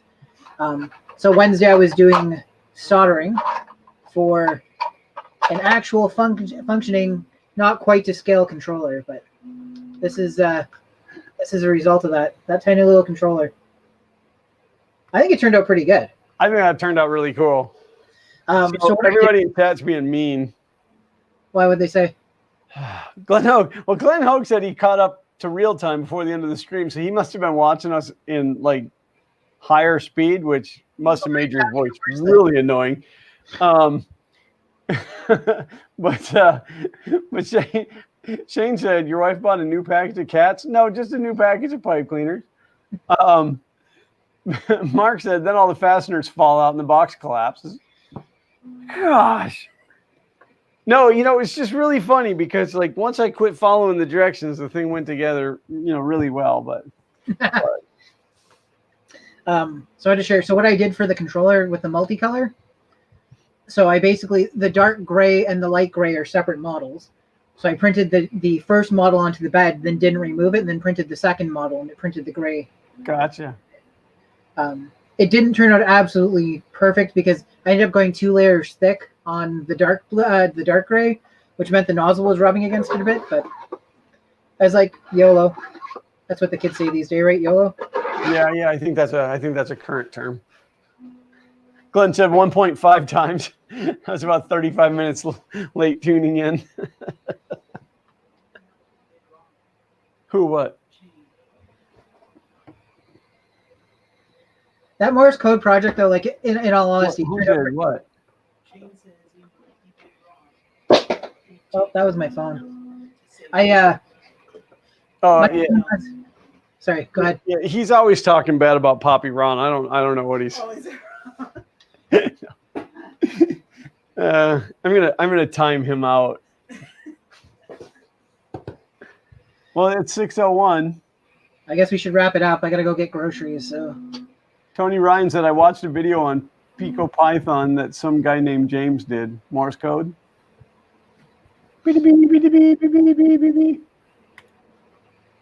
I don't know what I just said. here, let's do. Let's say, was it? The link that Uncle Ron just posted is a 3D printed air guitar, fully playable. That should be my first big print on the FK1.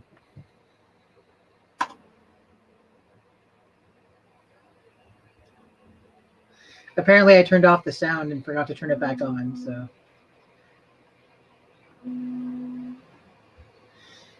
it's currently opening. Hi, Fun King 3D.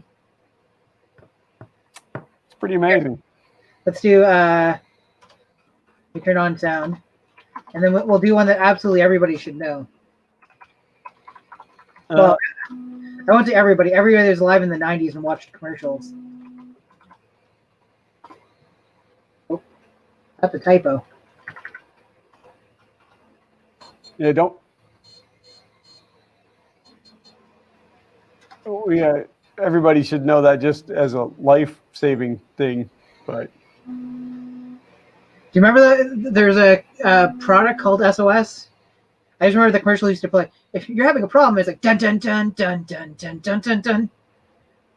were they the scrubby pads? The SOS scrubby pads? Yeah, that's what it was. Okay. All right. Well, you got anything else you want to plug or? No, I think there's going to be a fair amount of additional Pico material coming out over the course of the next few weeks. Just trying to stay on top of what's new and fancy. Yeah. Me too. By watching other people's videos. And not making any of your... Not making any of my own. It's the way to be. Yeah.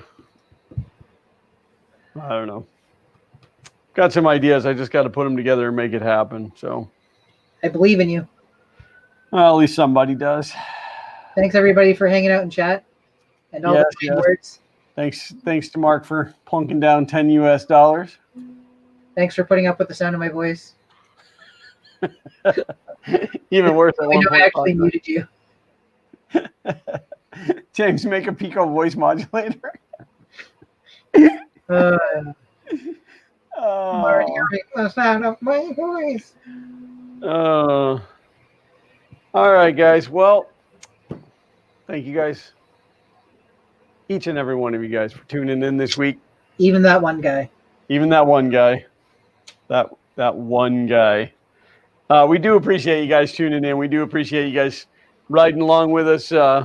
Again, if there's anybody out there that would like to be a guest host, you can send them an email to Glenn with 2 N's, because I'm not a serial killer, at funking3d.com, and we'll see about getting you on as a guest host. If you're that one guy, probably not.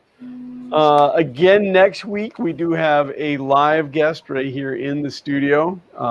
Right after I douse them with at least 2 cans of Lysol to make sure that they are corona free. Other than that, I don't really have anything. So thank you guys. We love each and every one of you. These streams would be absolutely senseless without you. So we need you guys. Keep tuning in. And until next week, as always, print on. Print on.